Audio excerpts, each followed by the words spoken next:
Now, usually I'm a firm believer in giving a head coach 4 to 5 seasons. You have to give him time to implement his system. You have to give the front office time to be able to bring in the players that coach needs to implement that system effectively and properly. The bottom line is it takes time.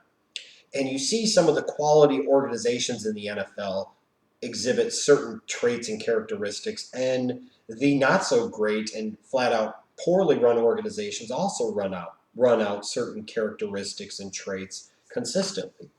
The good teams have stability at the top, the bad teams don't. The good teams keep their head coaches in place for an extended period of time along with the leadership at the top. Bad organizations run through coaches every 2 to 3 years and always expect something different in the results, yet they always get the same results, expecting different results. You get the idea. Good teams do certain things, bad teams do certain things. So, in general, I am an advocate of keeping a head coach for 4 to 5 years because that's when you really will fully, truly find out whether or not this is the guy long term. It takes time. But then there are those certain instances and those certain exceptions to the rule where you could sit there and say, a season and a half, 2 seasons, 3 seasons is enough to tell you all you need to know, and that you've got a sunken cost on your hands, and it's time to cut ties and not make things any worse. And when I look at the Chicago Bears right now, and I look at head coach Marc Trestman, I am firmly of the belief that I've seen enough already, that the time has come. Marc Trestman must go. And here's why I say that. This was a guy that was billed as this offensive genius that I didn't fully buy, because if he was such a genius, why had he been out of the NFL for a decade? If he was such a genius, why did he have to get his head coaching job with the Montreal Alouettes of the CFL?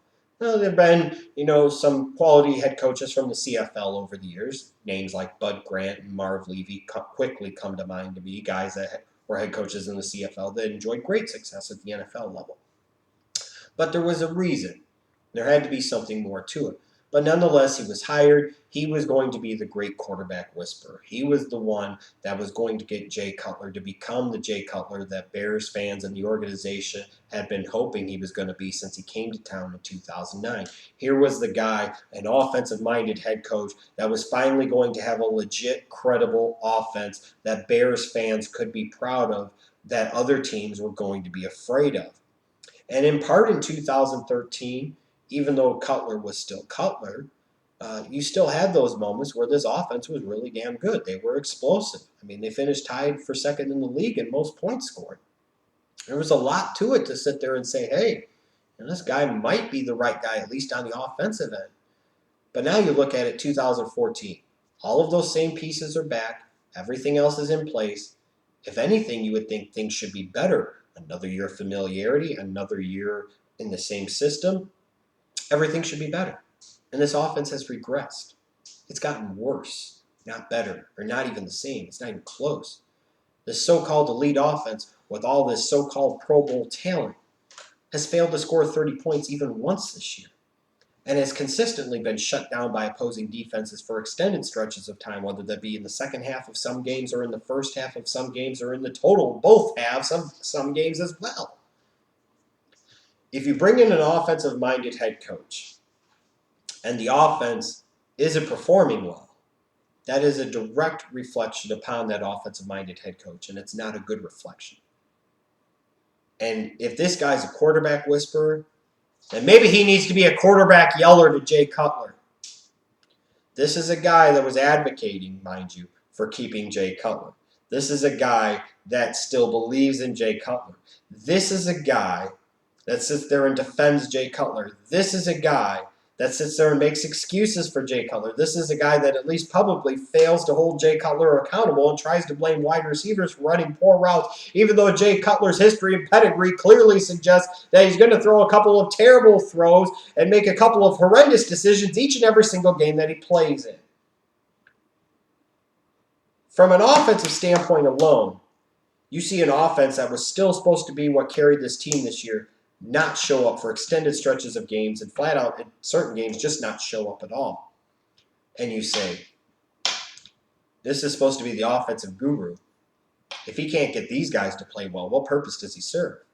Well, this is also the same Marc Trestman that helped assemble his coaching staff. bringing in a guy in Joe DeCamillis who can't coach a special teams unit to save his damn life, bringing in an in-over-his-head Mel Tucker to be the defensive coordinator, who clearly is not cut out for the job. He helped assemble the crappy coaching staff that surrounds him. He can't get his offense with all this alleged talent to play at the level that all of that alleged talent suggests that this offense should be able to play at. But then you also look at, too, which is even more troubling and more striking to me. I see a Marc Trestman that's not a very good leader of men. I see a Marc Trestman that has already lost his locker room.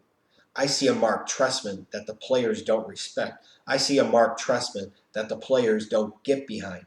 I see a Marc Trestman that, from a personality standpoint, is very, very similar to a Dick Jauron, kind of looks like him, and a Lovie Smith.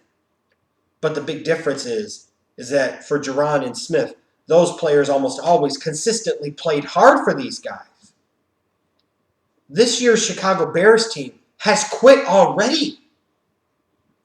And they're not even technically mathematically eliminated from the playoffs by any stretch of the imagination.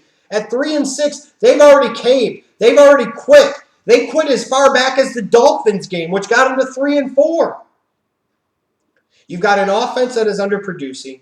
You've got a coaching staff that is clearly in over their head and can't get anybody to play above their current talent levels. And you have a team that has flat out quit. And you also have an organization that, as I talked about 2 years ago, needs to undergo a full and complete and urgently necessary total rebuild from the top down and the bottom up. And the only way to do that, in part, is by changing head coaches. The fact of the matter is, this was Phil Emery's guy.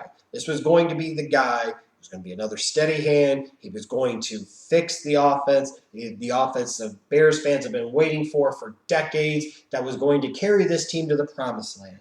And instead, a year and a half into his regime, Marc Trestman has a record of, get this now, 11-14. They fired a head coach in Lovie Smith who went 10-6 in 2012, and it was time to move on from Lovie to replace him with a guy who is now 11-14. Just think about that for a second. And a team that is heading in this direction. There's no leveling of the ship. There's no trending upward. This team is nosediving in a big hurry. The offense is underproducing. He's the one in part that was responsible for the coaching staff that can't coach its way out of a paper bag. And he has lost this locker room. These players don't care. They're too busy fighting each other. They're too busy fighting fans on social media and fighting the media to care enough to fight for him and fight for themselves and fight for the team against other teams. So if Trestman can't get the offense to play well, if he's assembled a crappy coaching staff, if he's the guy that has lost this locker room where the players don't care and they're not putting up a fight or effort, and this organization needs to undergo a full and complete necessary total rebuild from the top down and the bottom up, then what purpose does Marc Trestman serve anymore? After this season, this is enough. This is an instance here where I will fully justify the Chicago Bears moving on from Marc Trestman at head coach. Because what more do you really need to see? Think about this for a second. After 25 games, he's 11-14, and the needle's not pointing upward, it's pointing in the nosedive direction. An offense that was supposed to be special is anything but. And a coaching staff that was supposed to be different seems more special ed than anything. And that's the truth of the matter. The Chicago Bears must fire Marc Trestman after 2014 if there is any hope of this team beginning its rebuild to where they can maybe someday become a championship contending team. Because when you look at Marc Trestman, is Marc Trestman really a leader of men? The answer, based off of the effort level and the play of this team and the performance of this team this year, indicates no. Is this the type of guy that you want around for a full and complete rebuild that is going to have to happen? Is this the guy that you really believe can lead a team to a championship? I don't think so. And if that's the case, why continue to grow that sunken cost? Why not just cut ties while the getting's good?